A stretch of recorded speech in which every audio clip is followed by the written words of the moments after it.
huile 100% arachide, c'est notre huile. À votre micro et devant le peuple tchadien, nous avions dit quelque chose pour 2021, que nous avions annoncé d'ailleurs à la veille de 2020,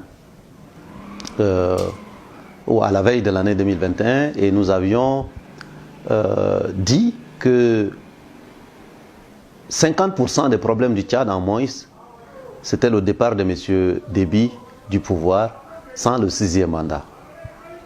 Et au début de l'année 2021, vous vous souvenez, nous avions eu l'occasion d'aller le rencontrer et de le lui dire et de lui proposer de choisir cette porte de sortie honorable et d'organiser en lieu et place des élections un dialogue pour ainsi permettre au Tchad d'amorcer un nouveau départ, et lui il va contribuer en tant qu'ancien chef d'État en donnant des conseils qu'il pourrait donner.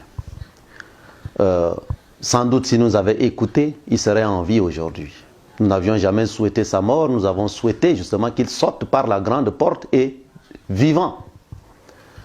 Ceux qui étaient autour de lui l'ont poussé à bout, l'ont poussé d'une certaine manière à la mort en lui disant que sans lui, il n'y aurait même pas d'oxygène au Tchad, il n'y aurait pas de soleil, le pays va être englouti par je ne sais plus quel démon. Et donc, le fait que nous n'ayons pas eu le 6e mandat, le fait que nous soyons obligés de devoir organiser un nouveau dialogue, le fait que nous soyons obligés de devoir réécrire une nouvelle constitution, des nouvelles lois électorales, un nouveau découpage électoral pour arriver à de nouvelles élections, eh bien, croyez-moi, c'est 50% des problèmes du Tchad en moins. Mais il va nous rester donc 50% des problèmes encore de ce pays-là à résoudre. Et donc, mon impression sur 2021, le bilan que j'en fais, c'est que le peuple tchadien a démontré que ce qui semblait impossible hier est en train de devenir possible. Et je pense que l'année 2022 va être l'année de la victoire de ce peuple qui pourra enfin résoudre les 50% des problèmes du Tchad restants. Ces 50% des problèmes restants du Tchad, nous restons très cohérents. C'est 25%. Quel type de pays dans quel type de pays voudrions-nous vivre ensemble? Avec quelle constitution? Avec quelle institution? Est-ce que nous voulons un Tchad fédéral? Est-ce que nous voulons un Tchad unitaire? Est-ce que nous voulons une constitution taillée sur mesure, comme celle qui nous a conduit à la catastrophe?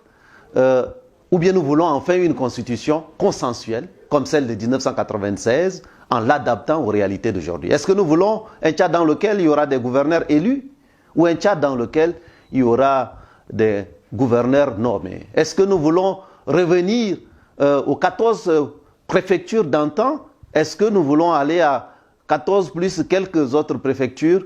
Est-ce que nous voulons un État fédéral? Est-ce que nous voulons un État unitaire? Est-ce que nous voulons enfin la séparation des pouvoirs pour restaurer les choses qui ont été supprimées? Le poste de Premier ministre, le fait que le président de la République ait tous les pouvoirs, soit à la fois sultan, Premier ministre, chef du gouvernement, ministre des armées, etc. Est-ce que nous voulons encore répéter ces mêmes erreurs? Donc ça, c'est 25% des problèmes restants que nous devons résoudre. Les 25 autres pourcents restants, ce sera quelle équipe tchadienne, choisie démocratiquement par le peuple tchadien, permettra enfin de résoudre les problèmes des Tchadiens, l'électricité, l'eau, l'emploi, les routes, la santé, l'éducation, la justice sociale, simplement. Vous voyez, donc 50% des problèmes, à moins c'était le départ du président Déby. Nous avons souhaité que ce soit un départ vivant. Il a choisi plutôt la mort au lieu de choisir la vie. Écoutez, paix à son âme.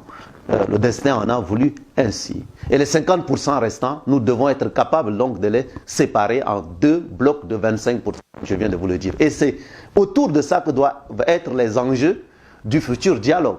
Le dialogue doit justement permettre de dessiner les conditions des 25% restants.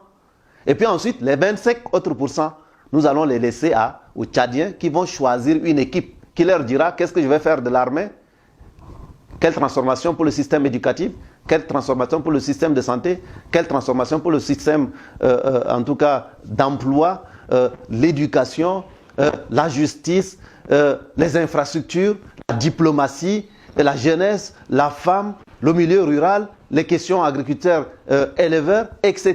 Tout ça, c'est une équipe choisie démocratiquement par les Tchadiens qui va répondre à l'ensemble de ces sujets. Donc voilà, pour me résumer, je crois que les Tchadiens, en 2021, ont démontré que ce qui semblait impossible, tout ce qu'on leur disait était impossible est en train de devenir possible. Et donc c'est ça mon espérance, et je crois que c'est autour de ça.